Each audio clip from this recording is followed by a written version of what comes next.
Good evening. This is Monday, June 23rd, 134 days until the 2008 presidential election. The chief campaign strategist for Senator John McCain has told Fortune magazine that a terrorist attack on U.S. soil before the election would be a, quote, big advantage for the presumptive Republican nominee. Our fifth story on the countdown, the first rule of October Surprise is you do not talk about October Surprise. Senator McCain's immediate reaction upon learning what Mr. Black had said, quote, I cannot imagine why he would say it. It's not true. The McCain campaign then claiming Mr. Black did not remember making the comments in Fortune. Mr. Black himself deeply regretting the comments. Put them all together. Black deeply regrets something that his colleagues had claimed he could not remember. Charlie Black actually admitting that news of terrorism was good news for Senator McCain in New Hampshire, and that more of the worst news we could possibly get would be more good news for the Republican nominee in the general election. From Fortune magazine, the assassination of Benazir Bhutto in December was an unfortunate event, says Black, but his knowledge and ability to talk about it reemphasized that this is the guy who's ready to be commander-in-chief, and it helped us. As Wood, Black concedes with startling candor after we raised the issue, another terrorist attack on U.S. soil. Certainly, it would be a big advantage to him, says Black. An unnamed senior McCain campaign official saying this afternoon that Black did not remember making those comments in Fortune, but that he did not dispute them. The official adding that the context of Black's argument in the interview, an interview he apparently does remember giving, was that Senator McCain is favored on national security issues and that any day national security leads the news is a good day for McCain. Mr. Black himself issuing a non-apology apology, expressing only regret for remarks he may or may not have made. Quote, I deeply regret the comments. They were inappropriate. I recognize that John McCain has devoted his entire adult life to protecting his country and placing its security before every other consideration. At a news conference in Fresno, California, Senator McCain responding to a question about Mr. Black's comments, both by saying they are not true and by preemptively claiming that they might have been taken out of context. I cannot imagine why he would say it. It's not true. I've worked tirelessly since 9/11 to prevent another attack on the United States of America. My record is very clear. The Armed Services Committee on pieces of legislation, sponsoring with Joe Lieberman the 9/11 Commission so we could find out the causes and how to fix the challenges that we face as to the security of this nation. I cannot imagine it, and so I would if he said that, and I do not know the context, I strenuously disagree. The Obama campaign tonight calling Charlie Black's comments to Fortune a complete disgrace. Spokesman Bill Burton saying in a statement, quote, Barack Obama welcomes a debate about terrorism with John McCain, who has fully supported the Bush policies that have taken our eye off of al-Qaeda, failed to bring Osama bin Laden to justice, and made us less safe. The fact that John McCain's top advisor says that a terrorist attack on American soil would be a big advantage for their political campaign is a complete disgrace and is exactly the kind of politics that needs to change.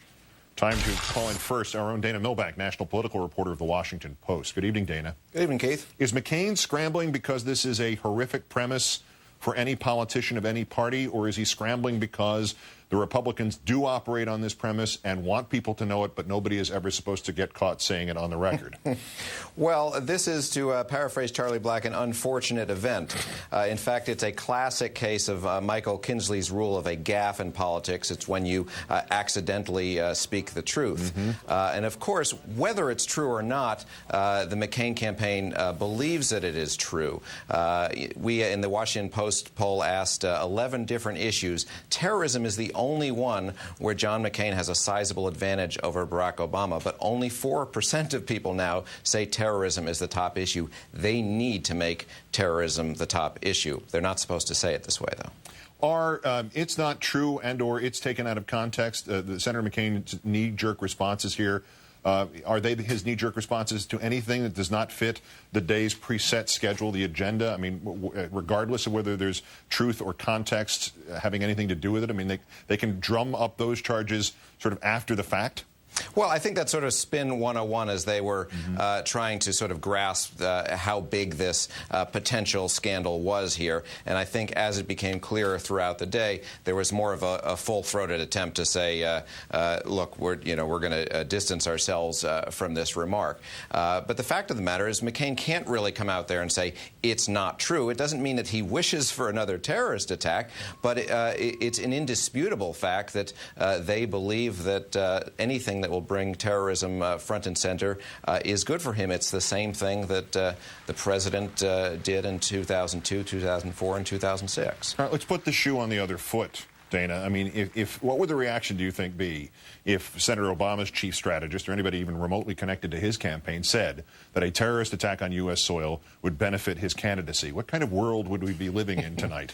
Well, there'd be all kinds of outrage, but I think more to the point, nobody would particularly believe it, so it wouldn't take off to the same extent. Now, we can debate whether the sort of fear campaign still works. It seems to have worked a little bit less each time they've done it, 2002, 2004, 2006, but it still has some effect. That's why we see Obama wearing a flag pin on his lapel today. So clearly it's something they are worried about, and I think if you woke them up in the middle of the night, they'd say, yeah, a terrorist attack probably would help McCain. Well, fortunately, we've never had to test that in reality to see whether there would be adherence to the party already in power or some blaming to them. We haven't had to test that. Let's hope we never do. But where do we go in terms of this story from here? Does McCain have to, whether he likes it or not, fire Charlie Black or face having this bell along with other bells around his neck all summer and all fall?